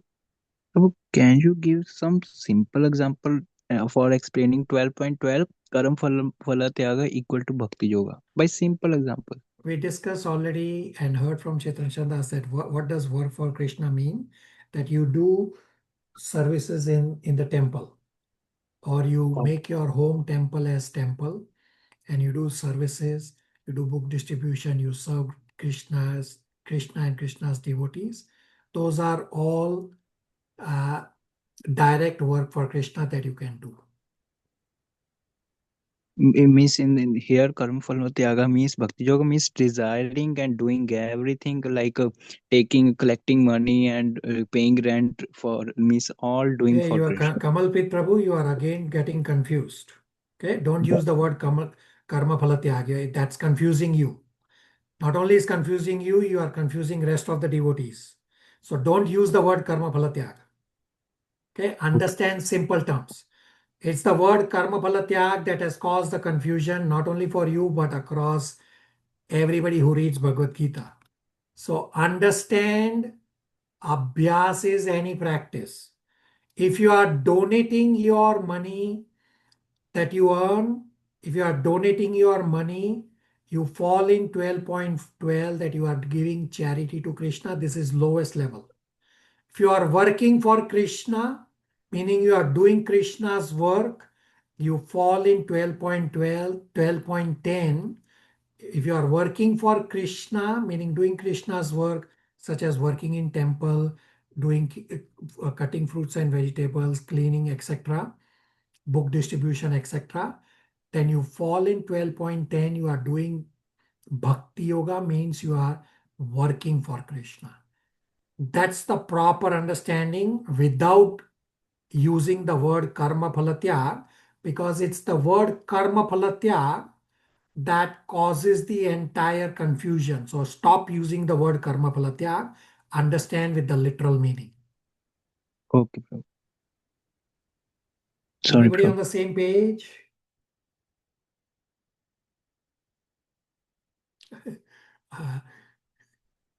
Yes, Prabhuji.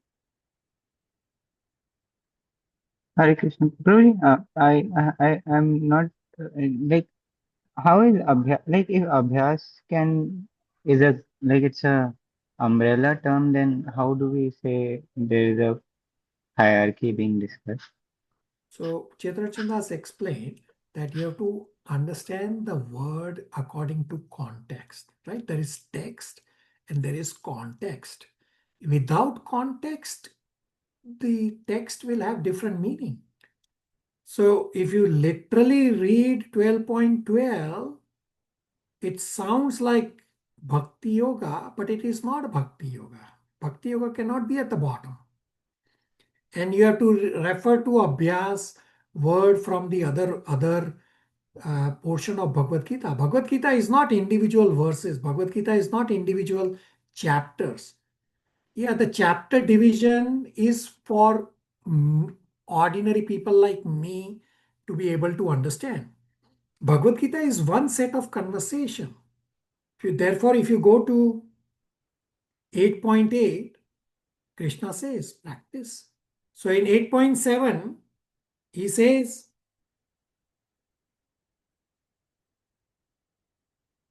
Mai arpita manobuddhir, that offer your mind and intelligence to me. But if you cannot do this, then he says, Abhyas yogena yuktena, that you practice and you will come to that level. And same way, he has used in 6.35 also the word abhyas and vairagya, that you practice and you renounce. So therefore, abhyas is generic term, which can be any practice. Abhishek Prabhu. Thank you, Prabhuji. So I wanted to complete chapter 12 today. We are definitely not going to be able to complete. I will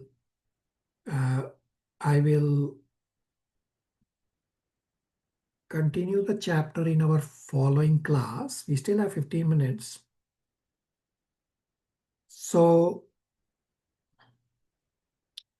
can I explain about the presentation now or at our next class? and cover few verses. Which option is preferred for you? We can cover few verses from 13 onwards, or we can discuss that last section in our next class. And today I can talk to you about the Bhagavad Gita presentations that you are all supposed to do. Prabhuji, I think we should discuss about the Bhagavad Gita presentation. Okay. Yes, Prabhu. Okay, very good. Thank you. So again, have undivided attention. So I have on the screen a chart which I will be sharing with all of you in your email.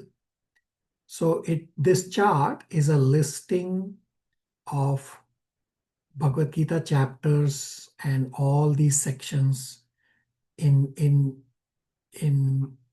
easily divided portions.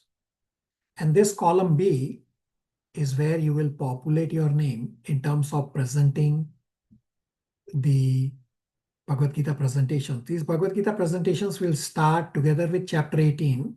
It's targeted around 20 December. May straddle 1 or 2 classes. Tentatively, it will start around this time.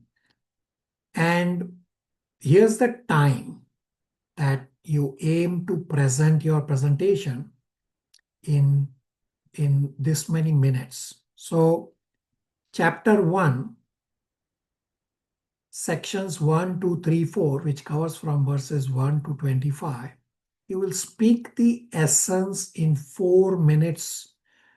And then in chapter 1, you have section 4, verses 26 to 46. You will again speak in about 4 minutes.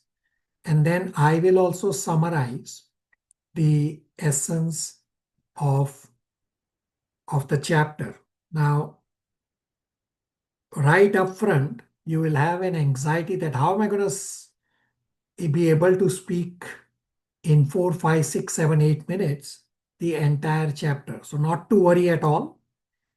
All devotees across all batches have had this exact same anxiety, and now by practice, all devotees are able to present all Bhagavad Gita chapters in less than 10 minutes each. So I could have done Bhagavad Gita chapters presented from day 1 in 10 minutes for you all. But I did not do it. I took baby steps so that you can understand the Bhagavad Gita philosophy in depth. And now, once you understood, now you go back and you prepare. So what you all have to do is you pick the first presentation, a small section from the first 4 or 5 chapters, so that you can learn what you will do. And then your second presentation will be from rest of the chapters. Some will end up doing more than 2 presentations. So I will explain to you the entire steps that you go through in terms of how you prepare. So and how you present. So for your presentation, you start by simple invocation prayers. And the simple invocation prayer can be something like, I request permission and blessings from all devotees, from Srila Prabhupada, from Shri Shri Radhakrishna, to be able to speak on Bhagavad Gita. Now this permission and blessings has to be in this order, that you start from devotees, then to Srila Prabhupada, and then to Shri Shri Radhakrishna. If you have a living spiritual master, in this batch it's only Mathan Prabhu, then you will add your spiritual master's name before Srila Prabhupada. So for Mathan Prabhu it will be, or whosoever will get a living spiritual master by the presentation time, it will be, I request permission and blessings from all devotees, my Guru Maharaj, and your Guru Maharaj's name, then Srila Prabhupada and Shri Shri Radhakrishna, to be able to speak on Bhagavad Gita. For rest of you who do not have a living spiritual master, it will be requesting permission and blessings from all devotees, from Srila Prabhupada, from Shri Sri Radha Krishna, to be able to speak on Bhagavad Gita. Everybody clear on the invocation? Yes, Yes, Prabhu. Prabhuji. Yes, Prabhuji. Yes. Now, when you are speaking, you do not have to go to verse by verse by verse by verse topic. You do not have to go to section by section by section. No. You say just the essence of each section. Right? You say that Bhagavad Gita starts by so and so points, and here's the essence of what this section 1 talks about. Then here's the essence of what section 2 talks about. Here's the essence of what section 3 talks about in chapter 1. And then same way another devotee. So here's the essence of what section 4 talks about, without getting into the verse by verse detail. And this way you will be able to cover within the minutes allotted. Now understand, we are in our practice ground. So every single devotee from all previous batches, at the start, nobody finished in the allotted time. They all went little over. Understand, little over is okay. You cannot take, when 4 minutes are assigned, you cannot take 10 minutes, right? So you have to narrow down your presentation so that you can speak to the essence. The presentation has to be in grade 5 student level, means simple language that a grade 5 student can understand. When you do your presentation, think of the preaching ability, that you are trying to preach to ordinary people like me. You meet on the street, who has no clue about Bhagavad Gita, who has no clue about Krishna, and you are trying to sell this message of your respective chapters, your respective presentation, to me as an ordinary person. So for your preparation for this presentation, it's very easy. You start by reading just the translations of the section that you have to present. Then read your notes and narrow down what you have to talk about. And you listen to previous batches class recording where devotees have already presented, and you speak the same presentation in your own words. So whichever presentation you are comfortable, you all populate your name. I will share this document via Google link. So do not delete anything, please. Only populate your name in this column B, which is highlighted in green. That's where you will populate. So for example, say Abhishek Prabhu, I will go in alphabet. So you populate your name, or second, Deepa. You don't have to go in alphabet. Whatever you are comfortable, you choose and you populate your names accordingly in column B. Don't touch anything else. Now, you can prepare a presentation slide if you are comfortable doing that. That's perfectly fine. You can recite important verses in Sanskrit. That's also perfectly fine. That is actually much better. And you go from there. So the preparation is very straightforward. So we have been discussing Bhagavad Gita for almost a year now. I'm pretty sure what we discussed on day 1 in chapter 1 and onwards, I forget. I have Kalyug memory.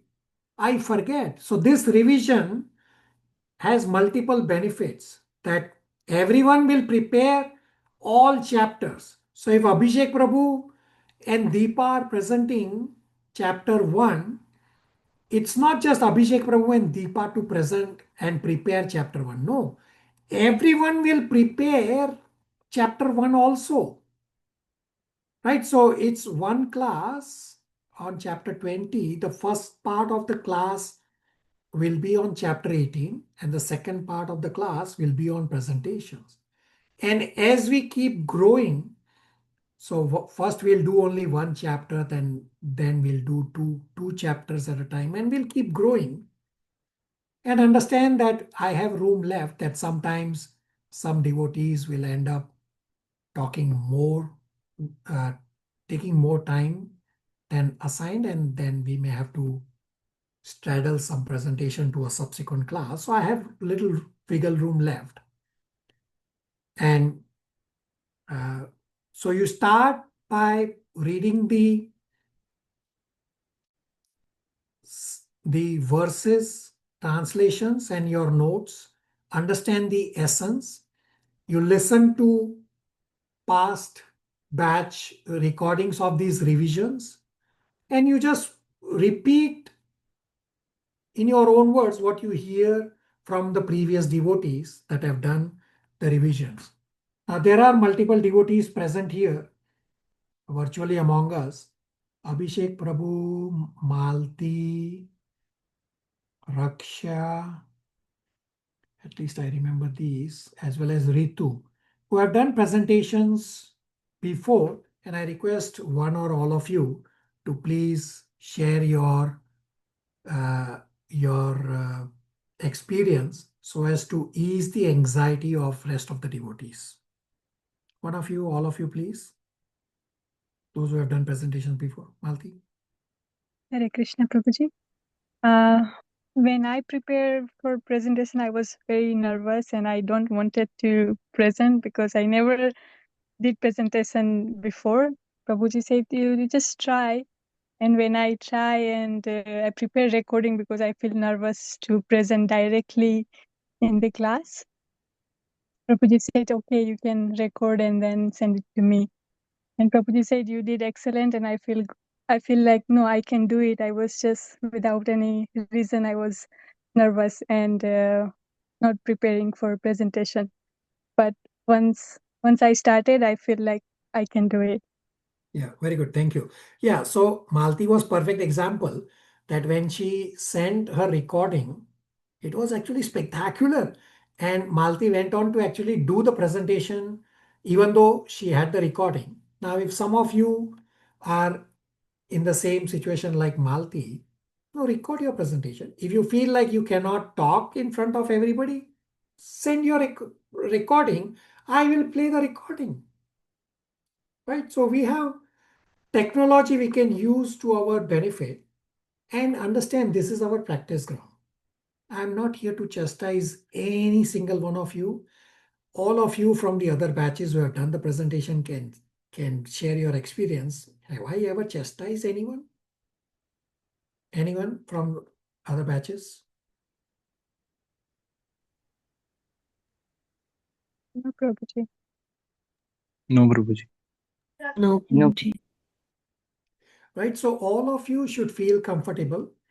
Is just as like the child trying to learn to walk will keep falling, right? But if the child says, oh, I'm keep falling, I will not walk, well, then he will never be able to walk.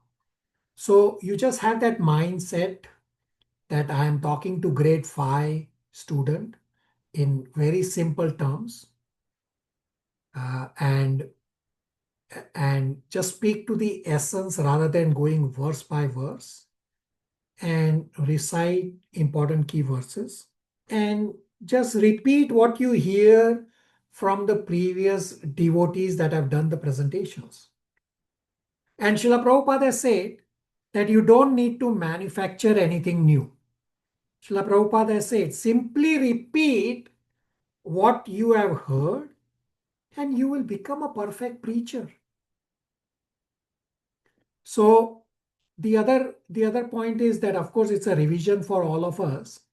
And when you do this section by section, this Bhagavad Gita, entire Bhagavad Gita will stick on you, right? You will understand the essence of each section and this will stick on you. The entire Bhagavad Gita will stick on you. And it's not only Bhagavad Gita, each chapter in 10 minutes or less. Devotees for the Srimad Bhagavatam, they are presenting Srimad Bhagavatam chapters in 10 minutes or less. Not only each chapter, batch 1 and 2, they have done the entire Srimad Bhagavatam Canto 1.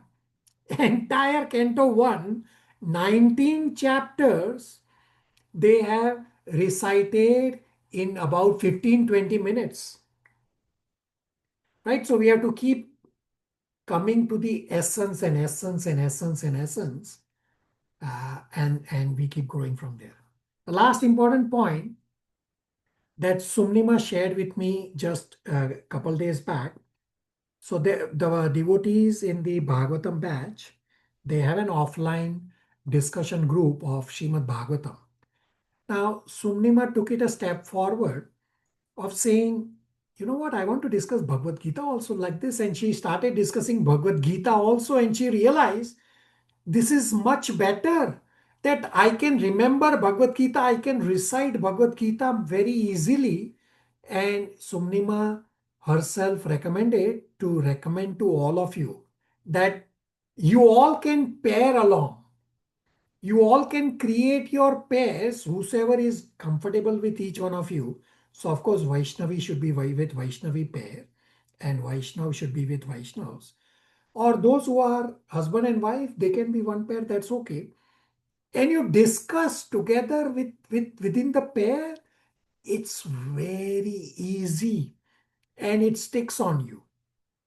So I want Ritu to go to Bhagavad Gita 18.67 and 68. So when you do this presentation, what exactly are you doing and what exactly is the result is 18.68 and 69. I first gave incorrect.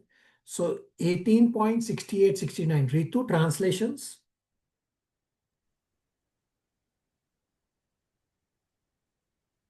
18.68 Prabhuji. 68 and 69. Yeah. Hare Krishna Prabhuji. For one who explains this supreme secret to the devotees, pure devotional service is guaranteed. And at the end, he will come back to me. 69. There is no servant in this world more dear to me than he, nor there ever be one more dear. Hare Krishna. Right. So by you doing the presentations, of course, you are benefiting, that you are understanding from the Bhagavad Gita from chapter 1, you are revising. Plus by presentation, you are doing Krishna's service and you are pleasing Krishna and you become very dear to Krishna. And pure devotional service is guaranteed. And besides the devotees virtually present here, there's of course Somnima and Priyadarshini, at least I remember, who have also done these presentations in the past. So you can all please start preparing. Now the presentations will happen mid-December, and you all will think, oh, there's a lot of time. Believe me, there is not a lot of time. You should start presenting or start preparing right away, because there is not a lot of time. From chapter 13, absolutely new conversation will begin. Of course, slightly related, because Bhagavad Gita is one conversation, but you will feel that it's a slightly different conversation. Thank you everybody for tolerating 5 extra minutes. Any questions, comments, realizations? Prabhuji, I have a question. Where do we get the previous recording for the presentation? You get it from me. So choose which presentation you wanted, and that relevant presentation, I will send it to you. Okay, thank you. So I also said at the start that